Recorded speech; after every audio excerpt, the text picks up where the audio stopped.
April 2012, Tatiana Restaurant in Brooklyn's Brighton Beach is hosting a celebration of the liberation of Odessa in 1944. The guests are members of the neighborhood's dominant ethnic community, Jewish immigrants from the former Soviet Union. Soviet Jews first began coming in the 1970s after the Soviet government first granted them permission to emigrate. Tatiana Lebedinskaya was one of the early arrivals. Listen, why we left Russia? Because some people doesn't love Jews, right? She arrived in 1979 from Moscow, part of the first wave of immigrants. She has since become a fixture of the Brighton Beach community as a poet, singer, songwriter, and adult education teacher. We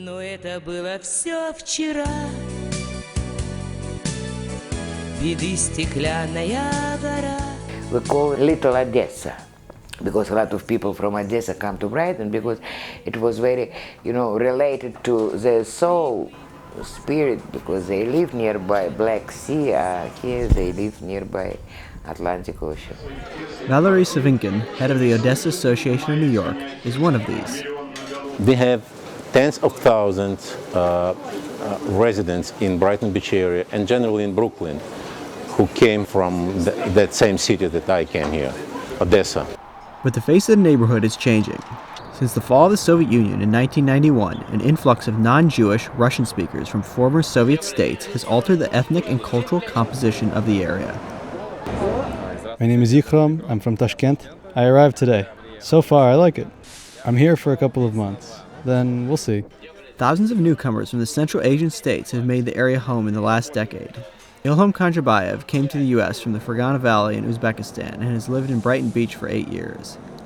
In the last 2, he has operated several media outlets for the Central Asian community, including a television channel, Uz TV.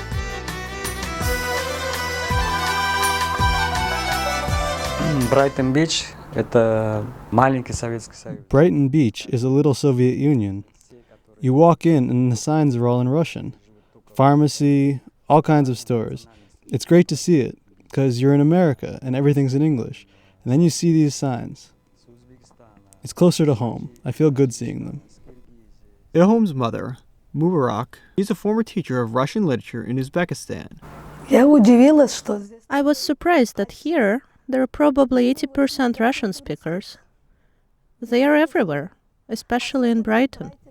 Ilham, always looking to expand his audience, decided he would capitalize on this fact. Вначале я на узбекском языке делал.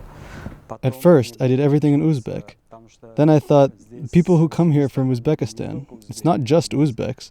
There are also Tajiks, Kyrgyz, Azaris, Armenians, who don't understand Uzbek. So I added Russian. Добавил русский язык.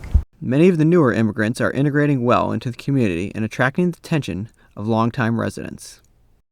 Now, about 80% of my student is from Uzbekistan, from city Samarkand. I don't know why, but everybody born from this city, it's a lot of them. But the older Jewish immigrants seem happy to share their turf with the new arrivals. They speak Russian after all. The Soviet Union may no longer exist, but its peoples remain bound by the Russian language. Or maybe it's something different altogether that draws people here. The biggest attraction is our boardwalk. So beautiful, right? Солнце в небе завертелось над моей головой, облака танцуют фрейлиц с океанской волной. Здесь на кромке континента Бодверк и песчаный пляж, и давно уж стал легендой Брайтон наш. Словно по Крещатику или Дерибасовской, по Тверской, по Лиговке, Торговой или Сумской. Мы идем по Брайтону, говорим вам здравствуйте, потому что связаны мы одной судьбой.